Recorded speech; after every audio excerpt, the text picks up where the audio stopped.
నాగార్జునది N convention కూలగొట్టిండు. ఏం చెప్తాడు రేవంత్ రెడ్డి కానీ వాళ్ళ ప్రభుత్వ పెద్దలు కానీ అధికారులు కానీ ఏం చెప్తారంటే తమ్మిడికుంట చెరువును ఆ ఎఫ్టీఎల్ జోన్లో, ఆ తమ్మిడికుంట చెరువు ఎఫ్టీఎల్ జోన్లో ఎన్ కన్వెన్షన్ ఉంది కాబట్టి కూలగొట్టినామని అంటారు. సరే, ఓకే, ఎన్ కన్వెన్షన్ కూలగొట్టిరు. హిమాయత్ సాగర్ చెరువులో, హిమాయత్ సాగర్కు సంబంధించినటువంటి చెరువులో ఎఫ్టీఎల్లో కాదు, చెరువులోనే హిమాయత్ సాగర్లోనే ఆనంద కన్వెన్షన్ అనేటటువంటి కన్వెన్షన్ ఉంది.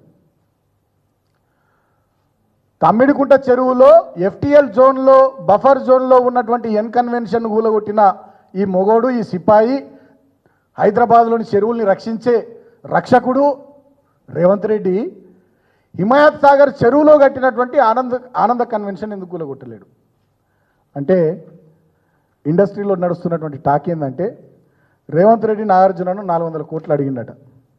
రేవంత్ రెడ్డి నాగార్జునను 400 కోట్లు అడిగితే నాగార్జున ఈయనందుకు ఎన్ కన్వెన్షన్ కూలగొట్టిండు.